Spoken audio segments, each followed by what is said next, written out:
खाने का आदर करो। दोपहर के खाने के लिए बच्चे मेज पर बैठे हुए थे। रोहन को नानी के हाथ का खाना बहुत अच्छा लगता था। नानी ने जो कुछ भी बनाया था, रोहन ने उससे अपनी पूरी थाली भर ली। पर कुछ ही मिनटों बाद उसने अपनी थाली अलग सरका दी। नानी ने कहा, रोहन, तुमने अपना खाना तो खत्म ही नहीं किया। रोहन बोला, लेकिन नानी, मेरा पेट बहुत भर गया है, अब और नहीं खाया जाता। उस पर नानी बोली, फिर तुमने थाली क्यों भर ली थी? तुम्हें जितनी भूख थी उतना ही लेना चाहिए था ना। तुम्हें पता है, जितना खाना हम बर्बाद करते हैं उससे किसी गरीब का पेट भरा जा सकता है। बच्चों को ताज्जुब हुआ। उन्हें इस बात का कभी ख्याल ही नहीं आया था। नानी ने मुस्कुराते हुए कहा, लो सुनो, वुडवर्ल्ड जंगल के जानवरों के साथ क्या हुआ था।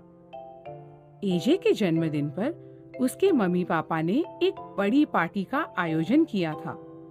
वुडवर्ल्ड जंगल के सब जानवर आमंत्रित थे। एजे बहुत खुश था। उनके बगीचे को गुब्बारों और अन्य सजावटों की चीजों से खूब सजाया गया था।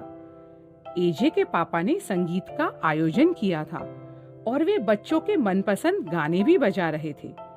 उसकी मम्मी ने खूब सारा खाना बनाया था जो उन सबको बेहद पसंद था। पार्टी में सब जानवर एजे के लिए ढेर सारे उपहार लेकर पहुंच गए। हर कोई आते ही एजे से कहता, हैप्पी बर्थडे एजे, और उसे उपहार थमा देता। एजे की खुशी छुपाए न छुप रही थी। वह एक जगह टिक ही नहीं पा रहा था। पार्टी में सबको मजा आ रहा था। बहुत सारे खेल खेले गए। जी भर के नाचना, गाना और कूदना भी हुआ। पार्टी बड़ी रंगीन रही। आखिर वह क्षण भी आया जिसका सबको इंतजार था, केक काटने का। एजे की मम्मी केक लेकर बाहर आई। उन्होंने बड़ा शानदार केक बनाया था और उस पर लिखा था सुपरस्टार, क्योंकि एजे अपने आप को वही तो बुलाता था। जब एजे ने मोमबत्तियों को फूंक मारकर बुझाया, सबने तालियां बजाई और हैप्पी बर्थडे टू यू गाने लगे। अकेले एजे को ही नहीं, सबको बहुत मजा आ रहा था। थोड़ी देर बाद बच्चों को जोर से भूख लगनी शुरू हो गई और एजे की मम्मी ने मजेदार खाना भी बना रखा था। छोटे छोटे केक, सैंडविच, अनेक फल, चिप्स और हाँ, पीने के लिए स्वादिष्ट शरबत भी। एजे और उसके दोस्तों ने अपनी अपनी थालियां भर ली। खत्म होने पर वे और खाना ले आते। सब कुछ इतना स्वादिष्ट था कि कोई अपने को रोक ही नहीं पा रहा था। सब मिलकर खुशी मनाते गए, खाते गए, बातें करते गए और उस दौरान एजे के पापा प्यारा संगीत बजाते गए। बातों बातों में कौन कितना खा गया पता ही नहीं चला। एडी अपना पेट सहलाते हुए बोला, बस अब मुझसे और नहीं खाया जाता। डीजे का पेट दुखने लगा तो उसने कहा, लगता है मैंने ज्यादा खा लिया। गौरजी बोला, चलो थोड़ी देर खेलते हैं। सबने अपनी थाली रख दी और खेलने के लिए दौड़ पड़े। कुछ और देर बाद घर जाने का समय हो गया। एक दूसरे को टाटा कहते हुए सब अपने अपने घर चले गए। एजे के पक्के दोस्त एडी, हम्पी, डीजे और गौरजी वहीं रुके रहे। एजे के मम्मी ने थालियों में बचा हुआ खाना देखा तो निराश हो गई। उफ, बच्चों ने कितना खाना छोड़ दिया था, इतनी बर्बादी। उन्होंने पापा की ओर देखा। पापा ने उन्हें आंख मारकर कुछ इशारा किया। फिर वे बुलंद आवाज में बोले, चलो बच्चों, अब एक और पार्टी हो जाए। एजे चौंक गया। उसने पूछा, एक और पार्टी? किधर पापा? मम्मी ने कहा, यह तुम्हारे लिए एक सरप्राइज है। पहले मुझे यह सारा बचा हुआ खाना इकट्ठा करने दो, फिर बताऊंगी। और मम्मी, सारा बचा हुआ खाना बड़े डब्बों में भरने लगी। पांचों दोस्त मम्मी पापा की मदद करने लगे। बचे हुए खाने से बड़े बड़े डिब्बे ऊपर तक भर चुके थे। एजे, एडी, गॉर्जी, हम्पी और डीजे पापा की गाड़ी में सवार हुए और निकल पड़े। वे जंगल के उस हिस्से में गए जहां एक पुराना विशाल वृक्ष था। वह जगह सुनसान लग रही थी और वहां आसपास कोई भी नहीं था। सब गाड़ी से बाहर निकले। हैरान एजे बोला, पापा, आप किसी पार्टी की बात कर रहे थे ना? यहाँ तो कोई भी नहीं है।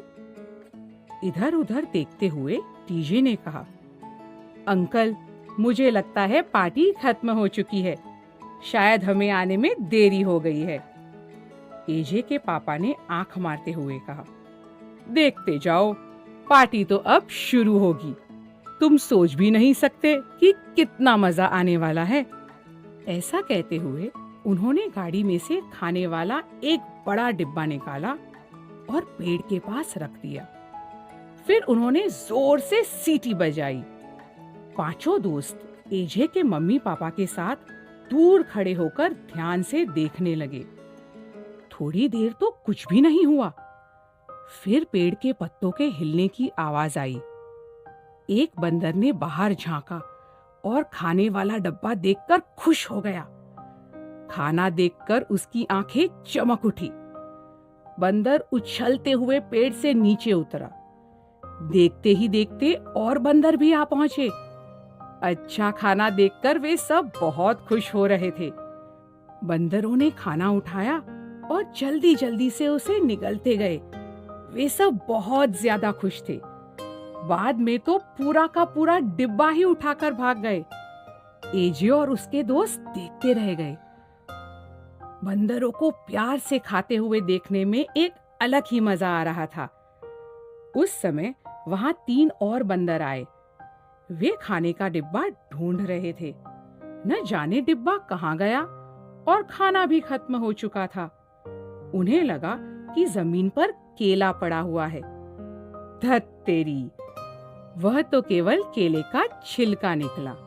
केले भी खत्म हो चुके थे। बंदर उदास हो गए। एक तो रोने ही लगा। ऐसा प्रतीत हो रहा था जैसे उन्हें बहुत भूख लगी थी और कई दिनों से उन्होंने खाना भी नहीं खाया था।